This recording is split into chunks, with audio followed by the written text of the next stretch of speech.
to me like I was watching Guardians of the Galaxy. Like, a lot of the dialogue that Clark or Superman had in that movie, it felt so much like Chris Pratt's Star-Lord. There were so many elements from that movie that it was just, it felt like I was watching Guardians of the Galaxy again. Even Mr. Terrific's T-Spheres, I felt like were reminiscent of that. Remember in Guardians of the Galaxy where Yondu had that wand that would go zipping around? Yeah. And just taking out all the bad guys?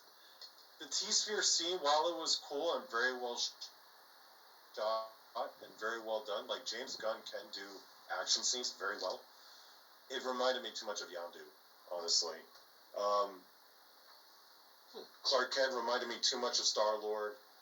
It was just the Justice Gang. It was just James Gunn putting in a team so he could have all of that witty banter that he does well.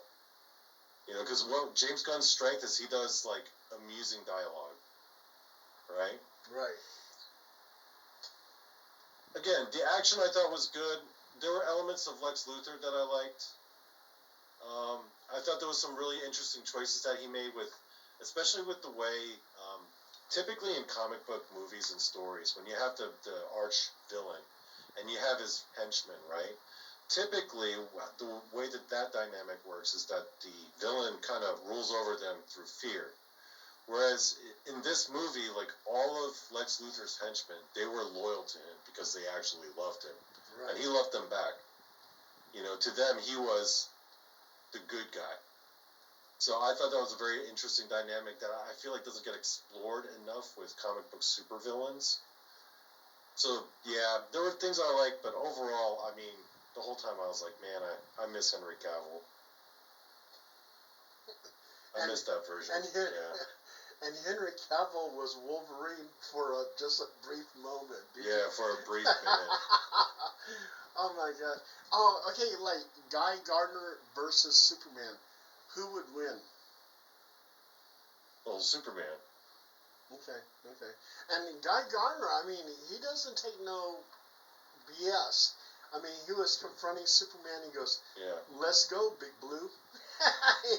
He was ready to do it.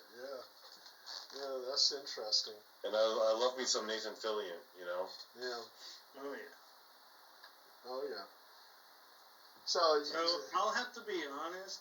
I watched the previews for the Superman movie, and I'm one of those type fans of, if the preview doesn't grab me, I probably won't go see it. And all the scenes where I was seeing Superman in the new movie in the previews, I felt like these are just campy scenes and just it did not grab me at all.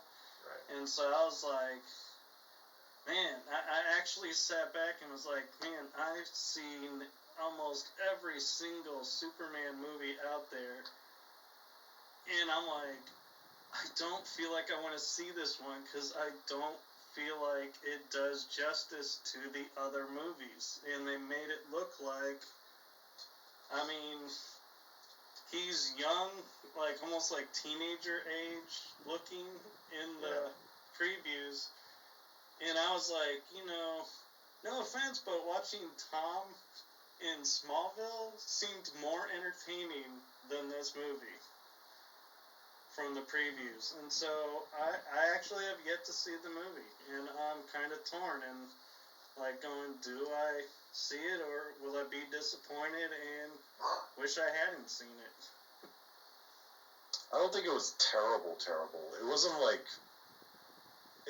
one of those movies that was like so bad that you like feel actually depressed afterwards. There were a few movies like that, like Thor: Love and Thunder. After I watched that movie, I was actually like bummed out the rest of the day. I was like, oh man, they had Christian Bale in there and Taika Waititi directed it again, and that movie was just hot garbage, right? So it wasn't like that. So like the new Superman, I feel like was very watchable. Like it did have some fun moments. James Gunn, for the most part, can deliver entertainment. I just feel like he was just the wrong guy for it. He was not the right choice as the person who should be making the new Superman. You know what I mean? It's just his style. It just clashes too much with the source material. I agree, and one thing I'll mention, like, Paul, you were talking about the Fantastic Four. I feel like the problem with the movies is every time they come out with a team, there's different people playing the characters, so we are constantly going, oh, we're having Fantastic Four, whole new cast, whole new Again, whole new yeah. cast, and it's like, I almost want to sit there and go, if we were to, like, take Fantastic Four for an example of the movies that are out there, picking the characters, which characters would you put together to make the ultimate Fantastic Four movie that would work? Yeah, I have like a dissimilar opinion. Okay. I like all superhero movies, no matter how horrible they are. Sometimes they're so horrible that they become classic. Mm-hmm. I actually liked Thor: Love and Thunder. I didn't like the way they treated the Greek gods, but I liked the movie overall. And I love the Eternals, a movie most people hated.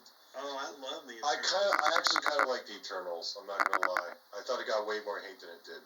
Yeah, and so I don't go into them expecting it to be a masterpiece. Mm-hmm. I approach them the same way I do comics. Like all of you, I'm no longer an avid comic reader. I do follow an occasional Conan, an occasional Hercules, and an occasional other like barbarian or strong person comic book. For a while, I went on a Power Girl binge not too long ago and just followed as much of those till I got tired of reading it, and then I stopped reading it. And I agree that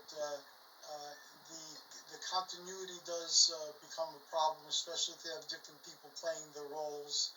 And I'm concerned about some of what I'm hearing about the multiverse saga. But now that you could watch something on streaming and watch something on DVD pretty quickly or Blu-ray, I no longer feel compelled to go see these things in the movie theater. My wife also likes superheroes.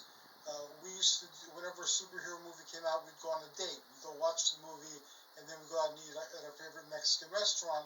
So we made it an occasion. Then COVID killed movie night, and then now the fact that you could watch everything on your home computer kind of spoiled the rest of date night.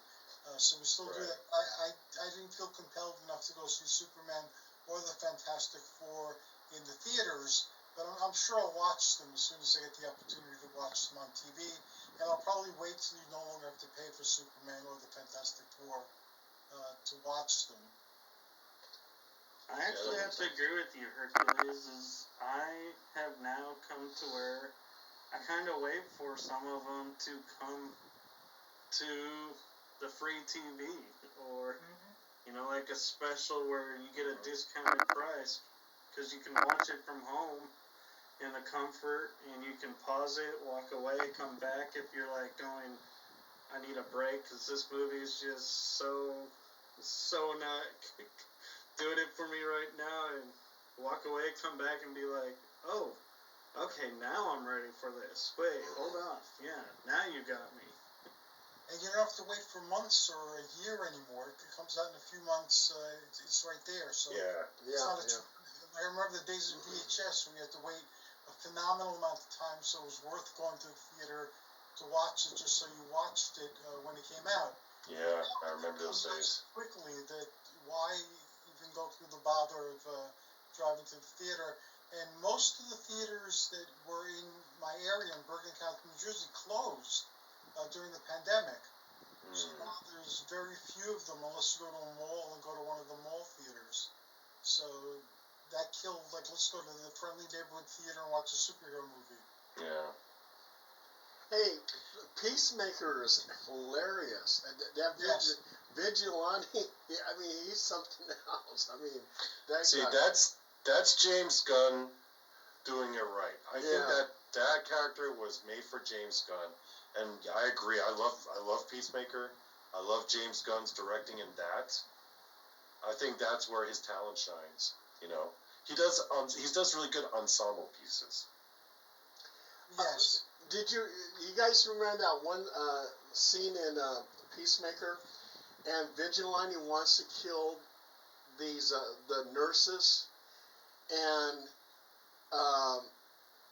then they were talking about them using duct tape and taping them up, and he says, "Don't do that because that'll hurt them." And the one guy, the big fat guy, I forget what his name is, and he looks at me and he goes, "So you don't mind killing them, but you have an issue of putting duct tape on them because it'll hurt their skin." and then Vigilante has to think about it and goes, "Yeah, that's right." Yeah. That's crazy. Hey, Paul, did you know the second season just came out last night? What, Peacemaker? Yeah. Yes, it just premiered yesterday. I know. Yeah, I just saw it last night. Oh my God! Was it Creatures good? Commandos, which was an animated series that fits Saw that too. the same character as well. The same character in charge of the Creature Commandos and now the Peacemaker people. Yeah. Did you know Peacemaker was originally in Charlton Comics? No. Yeah, Really? yeah. Way back when Charleston Comics had their superheroes, and DC went and purchased all their superheroes, including Peacemaker. Interesting. Yeah. And then go ahead. Oh, go ahead, Paul. No, Michael, go ahead. I was going to ask a point because DC movies seem to be not as popular as the Marvels lately with the new, like they're struggling getting their stories going and putting them out there. And I wonder, is it because Marvel Studios came out with doing like stage 1, stage 2, stage 3 releasing, but they had the continuity, like Captain America is Captain America throughout the entire series. Yeah. Black Widow is Black Widow throughout the entire series. And you don't have these change-ups. And so do you think people are liking Marvel more for that? Or do you think Marvel just has better writers? That's a good question. I think DC is trying to make that continuity now, at least. They tried to do it with the DCEU as well. They tried, yeah.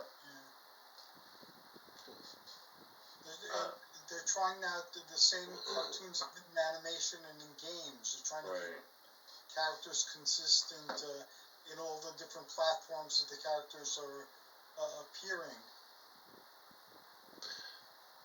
I don't know if I want to say the MCU has been better or worse than DC, because there have been some real gems with the DC universe. Not the extended universe, but there have been some DC movies that have, like, The Dark Knight, right? Probably one of the finest comic book movies, arguably most critically acclaimed comic book movies, right, in our modern times. I thought the Robert Pattinson, the Batman, was excellent. Like, DC can make good movies, right? I liked the first Wonder Woman movie. I think what it was I think they dropped the ball with Justice League. I think there was too much studio drama. Zack Snyder didn't get to release his version of it. You know, Joss Whedon took over. If they dropped the ball with Batman v Superman, if those movies had taken off, I think we would have seen a DC extended universe. But I just think it was just the way it worked out. DC's expanding their universe too, bringing in more characters, which I like. Yeah, and I think that's why a lot of people follow Marvel, because they bring in so many characters. It's like, wow, this is cool. Yeah. And the only thing I don't like about Marvel is they kill off or get rid of their superheroes too quick. I mean, like Iron Man. I mean, God, they killed him off just like that. It's like, and now they're talking about there's some kind of connection with Iron Man and Dr. Doom. What's going on with that? Robert Downey Jr. is Iron Man, though. They didn't really kill him like right away. They killed him after a couple of decades, and yeah. And the actors are getting older. That's part of the problem. Yeah. They need younger actors to play the superheroes. Right. The superheroes have wandered into our age bracket and beyond. And I'm not sure I'm gonna follow. We've seen Robert Downey Jr. as Iron Man through 3 movies, the Avengers series. I mean, and now to say he's Doctor Doom, it's like, wait a minute. Yeah. How is this possible? Yeah. And to me, that kind of, I think, is like almost like a slap in the face to the viewers, because it's like, we know